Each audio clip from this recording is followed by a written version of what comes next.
Hello, I'm Vicki Tashman, and I'm an award-winning author of historical fiction, beginning readers. I'm going to read to you my first book, Buzzy and Thomas Move into the President's House.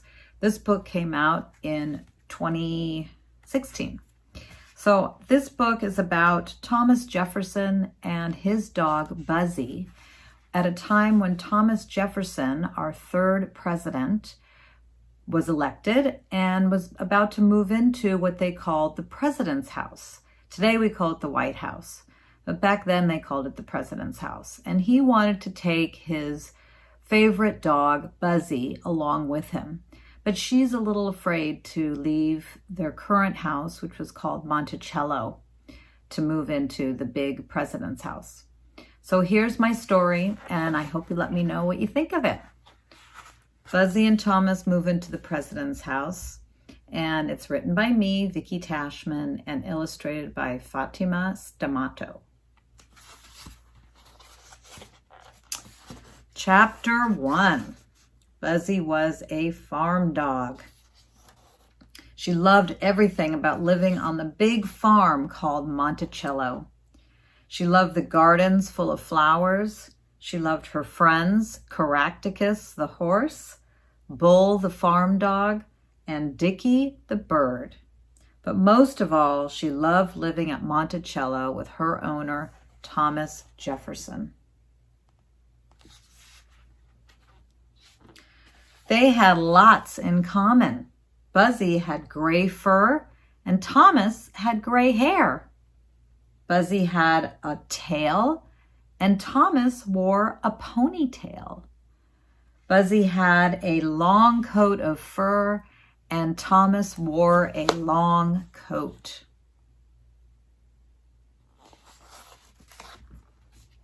Thomas wrote many letters and Buzzy loved lying at his feet while he wrote them. They both loved walking around the land at Monticello.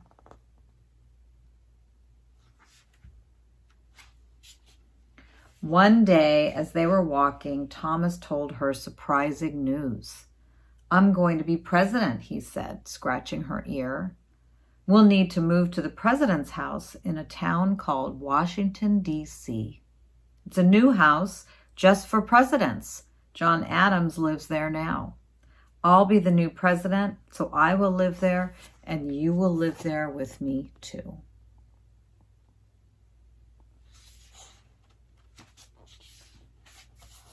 Chapter 2. Buzzy's tail stopped wagging. She felt sad. She felt afraid. She felt confused. Live somewhere else, she thought. How can I live away from the big fields full of good smells? How can I leave my friends, Bull and Dickie? And I love Caractacus's soft nose. I would have to leave him too.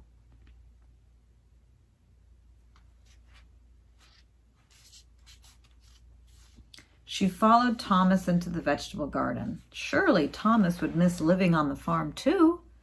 Thomas grew lots of his own food, including peas, lettuce, and asparagus. Buzzy loved chewing on the asparagus spears. Sometimes she had to step on the lettuce to reach them. "Buzzy, you are stepping on my lettuce leaves," said Thomas. "Shoo." Buzzy ran into the barn and found her favorite toy, a piece of rope. She carried it to Thomas. She loved when Thomas pulled at her rope and she pulled back. He grabbed the rope and threw it as far as he could. Buzzy ran for it, ears flopping and tail flying. But when she came back with it, Thomas had already gone into the house. Chapter 3. Buzzy circled under a cherry tree and lay down. Soon Caractacus the horse came along. "Your ears are drooping, Buzzy. What's wrong?"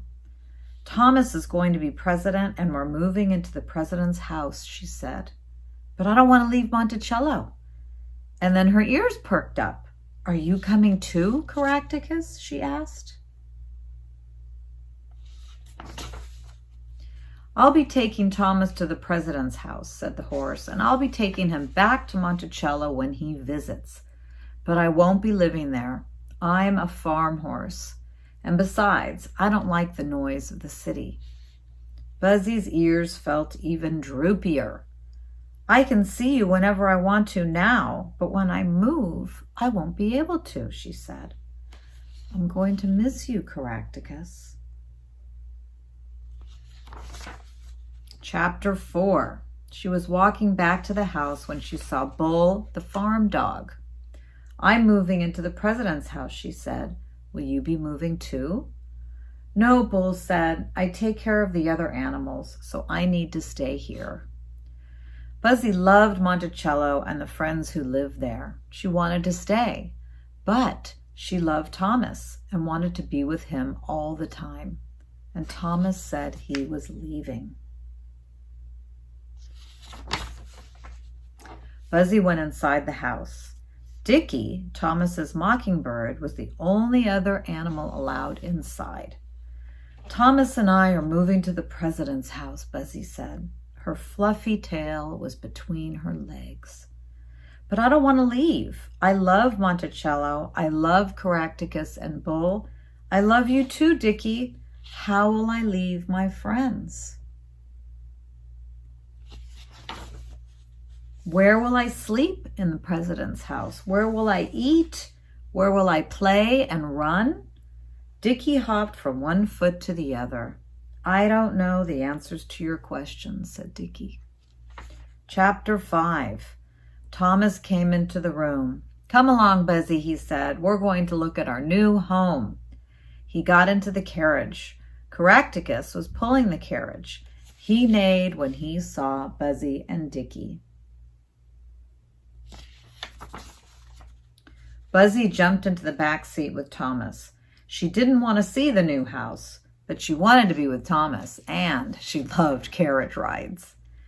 Dickie flew to Thomas's shoulder. What are you doing here? Laughed Thomas. Dickie let out a big chirp, chirp, chirp. They passed green fields and farm animals. Buzzy barked at the goats, she barked at the cows, and she barked at the chickens. It was a fun carriage ride for her. Chapter 6. Finally, they arrived at the president's house. President John Adams greeted them at the front door and shook Thomas's hand. I see you brought some friends, said John. Let me show you around the house. In the front room, Buzzy saw tall windows and a big desk. There was a river outside and lots of books on the shelves. She loved the smell of books. Under the desk was a perfect place for her to lie down while Thomas was working. They went upstairs to the president's bedroom. A big, comfy bed was in the middle of the room. I could put my sleeping pillow here, she thought. They went outside. She didn't see a vegetable garden, but there was a green lawn and large trees. This is a nice place to run, she said to Dickie. Chapter 7. Moving day finally came. Buzzy barked at the moving men, but they just patted her on the head. I will move my sleeping pillow myself, she barked at them in Thomas's bedroom. She grabbed the pillow, pulled it downstairs, and put it in a crate herself. Then she went into the kitchen and found her bowl. She put that into the crate too. I have one more thing to put in the crate, she thought. Can you guess what it is? She ran outside and sniffed. She ran to the front yard. She ran to the backyard. Where was it? Where was her favorite rope toy? Finally, she found it under the cherry tree. Here it is, she said, and she picked it up and dropped it into the crate. Thomas picked up Buzzy's crate and put it in the carriage. Let's go, he said. Chapter 8. When they arrived at the president's house, Buzzy saw lots of men and women working. They were helping them get settled in their new house. A man brought Buzzy's crate into the front room. She saw her bowl inside the crate, so she took it to the kitchen. She pulled out her sleeping pillow and dragged it upstairs into Thomas's bedroom. She put the pillow on the side of the big bed. "This is where I'm going to sleep every night," she said. Back downstairs, she grabbed her toy rope from the crate and looked for Thomas. Thomas was sitting at his desk. She lay down at his feet. Her new spot felt safe and warm. She heard a sound, and her ears perked up. Chirp, chirp, chirp. There was Dickie's birdcage hanging by the window, with Dickie chirping inside. "Dickie, you're living in the president's house too," Buzzy said. She waved her fluffy tail and barked. "I love living at Monticello, but I know I'm going to love living at the president's house."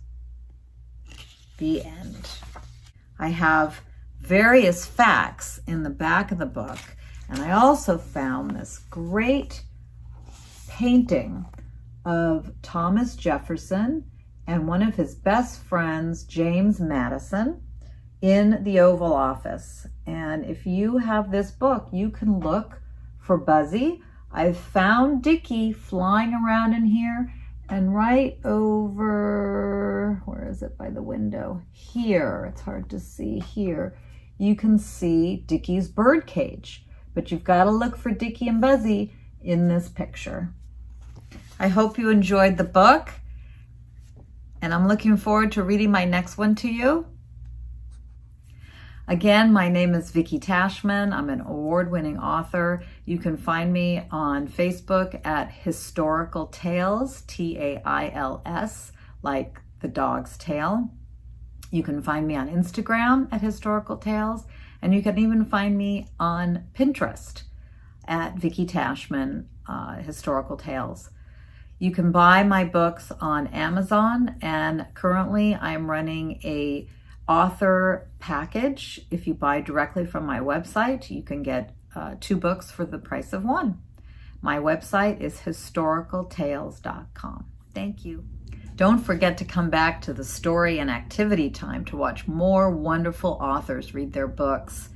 And also there's a red carpet time on Saturday, September 26th. Don't forget about that.